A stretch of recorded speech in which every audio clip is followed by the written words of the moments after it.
할렐루야. 오예배까지 참석하신 여러분들에게 축복합니다. 더 축복이 임할 것을 믿습니다. 오예배 안 드리고 가신 분들은 지금 뭐 하러 갔냐면 화평케 하는 일을 하기 위해서 갔어요. 아마 가정과 또 주변 사람들과 화평을 잘 이루게 될 것입니다. 화평하게 하는 말은 평화를 만드는 사람, 피스메이커라고 그랬죠. 따라서 화평하게 하는 자란 말은 화평을 사랑하는 자, 즉 피스 로브를 말하는 것이 아니고 또 화평을 지키는 자, 피스 키퍼를 말하는 것도 아닙니다. 피스 메이커, 즉 화평을 만들어내는 자를 말합니다. 여러분, 뼈와 뼈 사이가 그냥 부딪히면 어떻게 됩니까? 우리 어르신들 그 경험하고 계시는데 너무너무 고통스러워서 당해낼 재간이 없죠. 그런데 그 중간에 뭐가 있어요? 연골이 있죠. 뭐 물렁뼈라고도 합니다. 연골이 있어서 뼈끼리 안 부딪히도록, 그래서 우리가 막 활발하게 활동할 수 있지요. 자식은 때론 부부 사이에 연골 같은 역할을 해줍니다. 그 연골이 위에 있는 뼈와 아래에 있는 뼈를 연결해 주듯이 우리 가정의 자녀들이 그런 역할을 해줘서 부부관계도 대체로 좋게 되는 것 같습니다. 어느 가정에 남편이 멀리 지방 근무를 하게 되어서 어쩔 수 없이 부부가 떨어져 지내고 있었습니다. 그런데 보면 대체로 이렇게 떨어져 살 경우에 여자들은 대체로 정조를 잘 지키는데 남자들 중에는 간혹 그렇지 못한 사람들이 있습니다. 하루는 딸이 아버지가 사는 집에 다니러 갔어요. 그런데 아버지가 다른 여자와 이미 살림을 차리고 있는 것이었습니다. 이 모습을 딸에게 들킨 아버지는 이만저만 고민이 되지 않았습니다.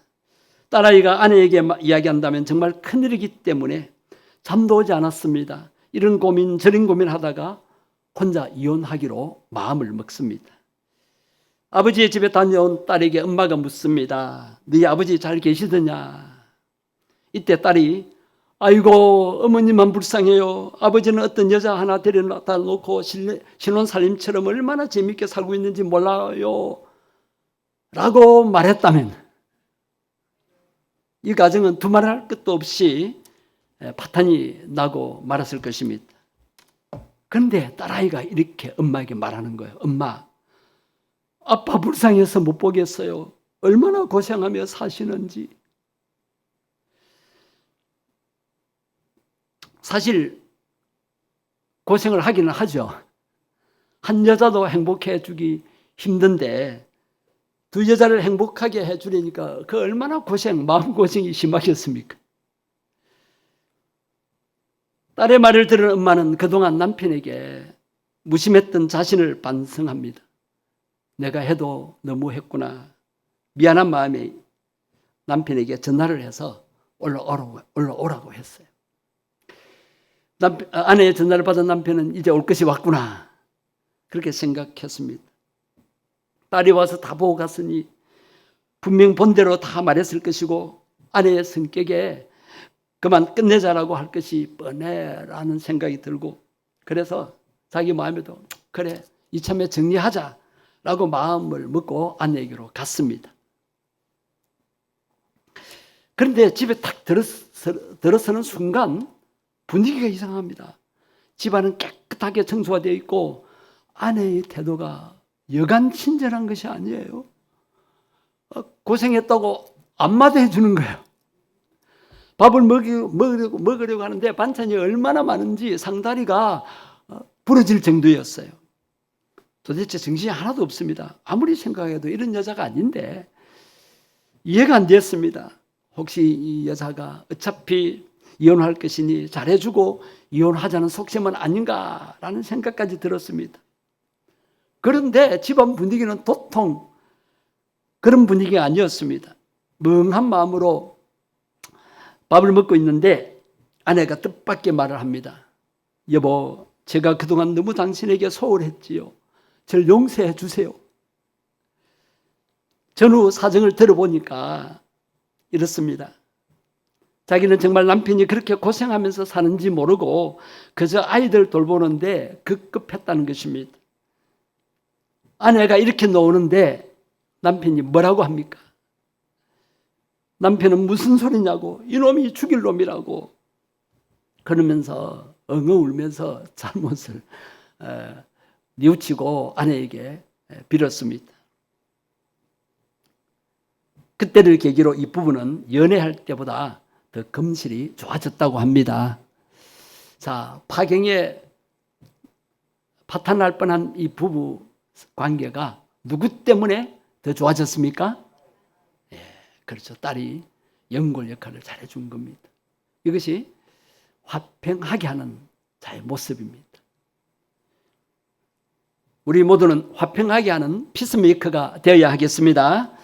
예수님께서는 우리와 하나님과의 사이를 그렇게 중재하셨습니다. 만일 예수님께서 우리의 잘못을 하나님께 낱낱이 고자질 하셨다면 우리는 벌써 날벼락 맞고 죽어 마땅한 인생이 아니었겠습니까? 예수님은 우리가 잘못할 때마다 또 마귀가 참소할 때마다 하나님 앞에서 우리를 위해 중보기도 하시는 것입니다. 여러분 주변에 어떤 사람의 잘못한 그런 이야기가 들리거든 어떻게 해야 되겠어요? 그것을 흉보고 같이 힘을 합세해서 그 사람을 죽이려고 들면 안 됩니다. 내가 그 사실을 알았다면 우리에게는 중보기도해야 할 사명이 있는 것입니다. 아마 이 딸도 고민하면서 기도를 했을 것 같아요. 중간에 화평하게 하는 사람은 복이 있습니다. 음식을 만드는 사람은 절대로 굶지 않는다고 해요. 중간에 화평한 역할을 하는 사람은 복을 받을 수밖에 없는 것입니다. 이웃관계의 예화를 말씀드리겠습니다. 어떤 분이 이웃집에서 자전거 바퀴에 공기를 넣으려고 펌프를 빌려왔어요. 그래서 이제 자전거 바퀴에 펌프를 막 가동하면서 공기를 넣는데 그만 잘못해서 펌프가 망가져 버렸어요. 이때 어떻게 해야 돼요? 그 사람은 아무 말도 하지 않고 망가진 채로 그 펌프를 주인에게 돌려주었어요. 그가 어떤 생각이 들냐면 이미 펌프는 낡았고 고장날 때가 되었으니까 고장났지 그렇게 생각한 거예요. 그는 자신의 실수를 숨긴 채 자기 합리화에 빠져들었습니다. 여러분 이렇게 되면 어떻게 됩니까? 이웃 간의 관계가 깨어집니다. 이 사람은 이기적인 모습을 그대로 드러낸 것입니다. 결국 이웃과의 관계가 단절되고 말았습니다. 그러나 다른 한 사람은 동일한 상황에서 새 펌프를 사들고 주인에게 찾아갔습니다.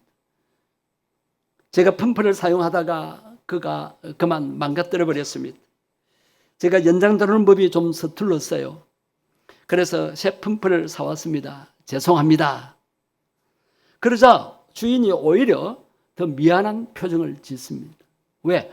헌 것인데 새 것을 사왔으니까. 그 결과 돈은 좀 들었지만은 이웃과의 관계는 더 좋아졌습니다. 적은 돈으로 더 좋은 관계를 산 것이었습니다.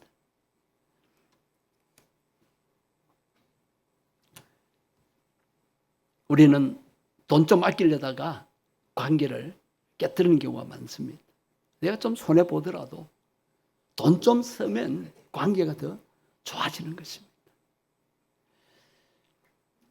여러분 자녀가 밖에서 놀다가 친구들과 싸워가지고 얻음 맞아서 코피를 흘리고 들어오면 여러분 어떻게 하십니까? 어떻게 하시겠어요?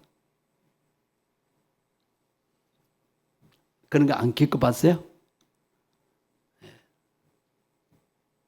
대부분이 화를 내면서 그 아이를 찾아가서 야단을 하거나 그 아이 코피를 내고 말 것입니다. 러시아 문호 톨스토이에게 어린 딸이 있었습니다. 이 사랑스러운 딸이 어느 날 동네 아이에게 얻어맞고 코피가 터져 집에 들어온 거예요. 얼마나 화가 나는지 당장 가서 딸을 때린 아이를 찾아가서 혼쭐을 내주고 싶었습니다. 그런데 가만히 생각해 보니까 내가 홧김에 달려가서 그 아이를 때리고 혼찌금을 내주면 그 아이 부모의 마음은 어떻겠어요?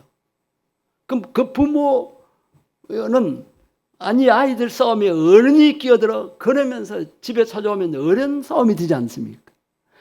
아이들 간에 별것 아닌 이 다툼이 부모에게 이렇게 전달되면 부모 싸움이 되고 부모 싸움은 동네 싸움으로 번져지게 됩니다. 서로 편을 드니까요. 그래서 이 톨스토이는 깊이 생각을 했습니다. 그렇게 되면 안 되겠다 생각하고 자신의 마음에 차오르는 분노를 가라앉히고 사랑하는 딸에게 이렇게 말했습니다. 얘야, 아빠가 맛있는 샌드위치를 줄 테니까 이것을 가지고 가서 너를 때린 친구와 나누어 먹어라. 그러자 이 딸아이가 아빠 맞은 것도 억울해서 죽겠는데 어떻게 맛있는 샌드위치를 갖다 줘요? 싫어요. 저는 못해요.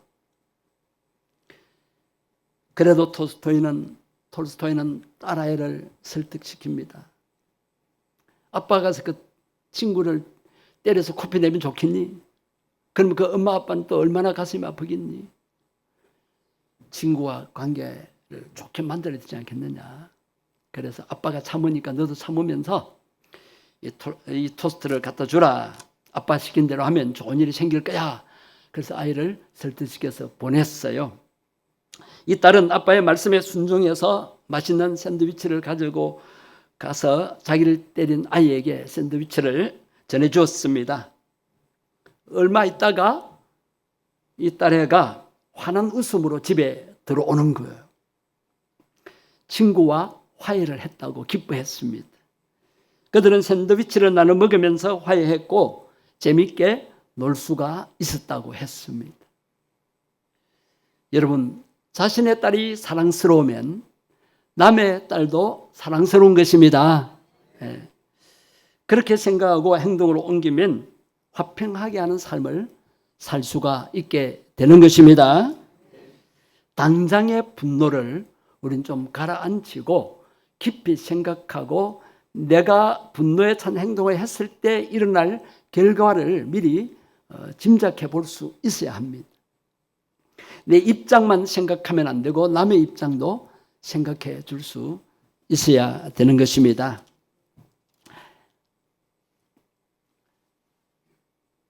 오늘 오전에 이어서 이 오후에도 화평하게 하는 사람에 대한 말씀을 나누고 있는데 여러분, 이 세상은 별것 아닌 일에 화를 내고 또 손해보기 싫어서 그저 다투고 싸우고 욕하고 그러다가 불화관계가 되고 관계가 깨어지고 서로 돌아서게 되고 또 그래서 그러면 속이 시원할 텐데 그렇지 않습니다. 마음이 더 고통스러운 것입니다. 자, 이런 사회에서 우리가 살아가는데 우리 크리스찬들, 성도들은 하나님의 말씀대로 아까 우리가 불렀던 찬송가대로 엄마가 읽어주던 말씀대로 하나님 말씀대로 우리가 행하면 얼마든지 화평스러운 삶을 살 수가 있습니다.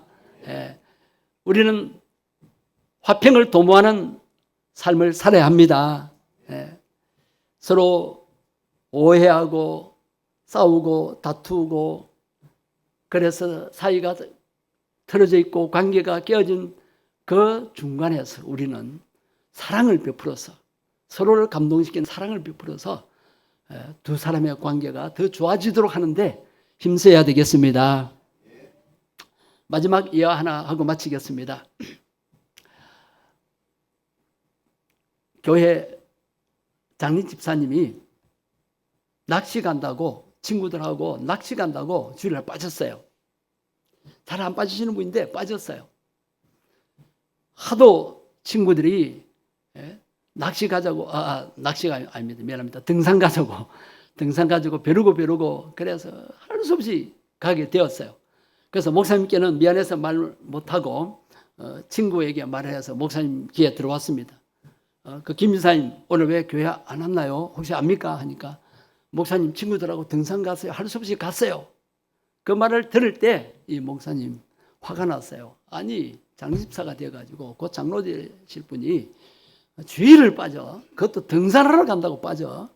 그러면서 홧김에 뭐라고 내뱉었냐면 그만 다리가 확 부러져 버려라. 그 말을 뵙고 나니까 즉시 후회가 되었어요.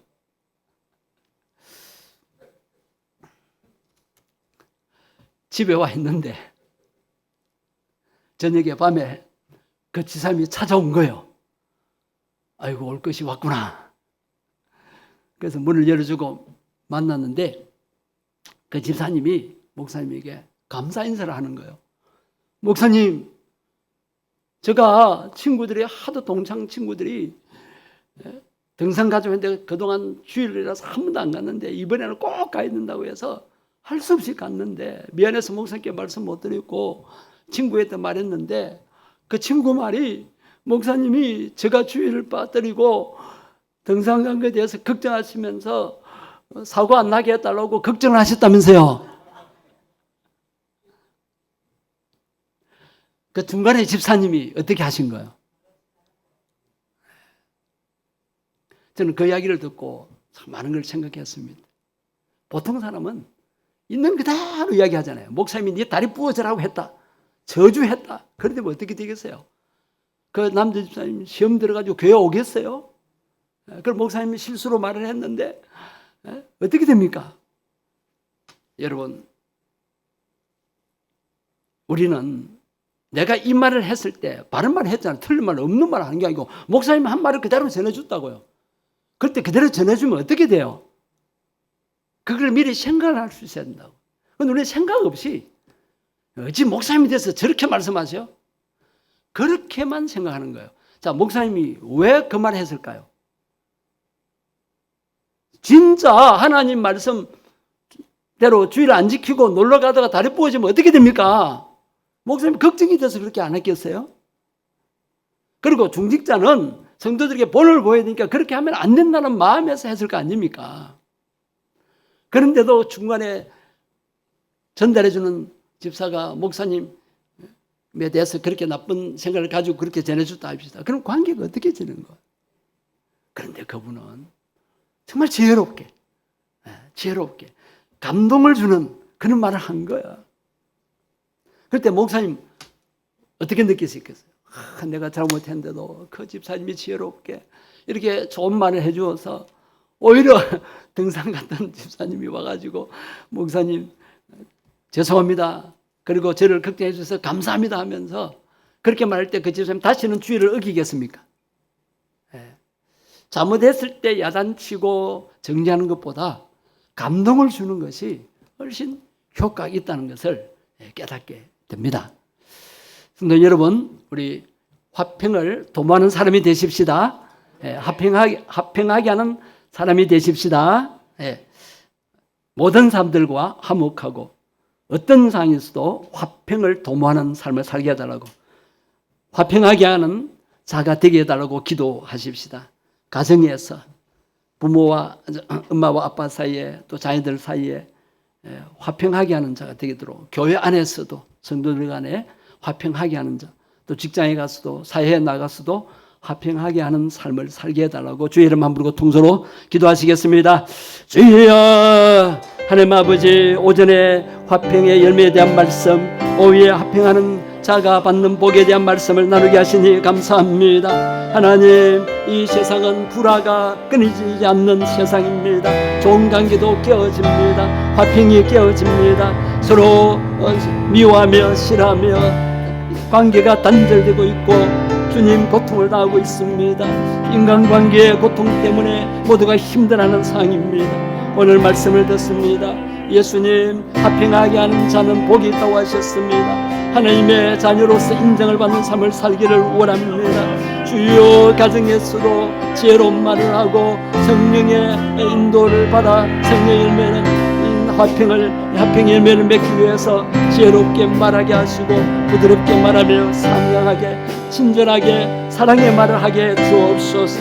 그 안에서도 화평을 도모하게 주옵소서. 화평케 하는 자는 하나님의 아들의 일컬음을 받을 것이라고 했습니다. 사회에 나가서도 직장생활에서도 인간관계 속에서도 주여 불화를 해소하고 주님 오해를 풀고 서로 이해하며 포용하며 서로 받아주고 그래서 화평하게 하는 그런 삶을 살게 해 주옵소서. 성령님 도와주시옵소서. 성령님 은혜를 베풀어 주시옵소서. 하나님 아버지, 이 세상은 끊임없이 불화가 계속되고 있습니다. 좋은 관계가 깨뜨려지고 화평이 깨어지고 좋은 관계가 단절되는 경우가 많습니다. 하나님 말씀은 화평하게 하는 삶을 살아라고 하셨습니다. 주여 하나님과 화평하게 되고 또 사람들과의 사이에서도 화평하게 하는 삶을 살아가기를 원합니다. 저희들 마음으로 되지 않습니다. 성령님 임재하시고 역사해 주시옵소서. 성령의 열매인 화평의 열매를 맺어서 화평하게 하는 삶을 살 수 있게 해 주옵소서. 성령님 도와주시옵소서. 지혜를 주시옵소서. 사랑의 말하게 하시고 지혜의 말하게 해 주옵시고 서로의 마음을 이해하고 또 내가 참지 못하고 분노하고 말을 함부로 해서 일어날 결과를 미리 예상하고 마귀에게 속지 않고 성령을 따라서 화평하게 하는 삶을 살 수 있게 해 주옵소서. 우리 가정이 화평하게 하시고 교회가 화평하게 하시고 또 직장생활 또 사회에 나가서 사람들과의 관계가 화평하게 해 주옵소서. 저희들을 사용해 주시옵소서. 화평케 하는 그 사명을 감당하는 우리 샘물교회 성도들이 다 되게 해 주옵소서. 이번 추석 명절에 가족들 또 친척들 만날 때에 화평을 도모하게 주옵소서. 주 예수님 이름으로 기도드립니다. 아멘.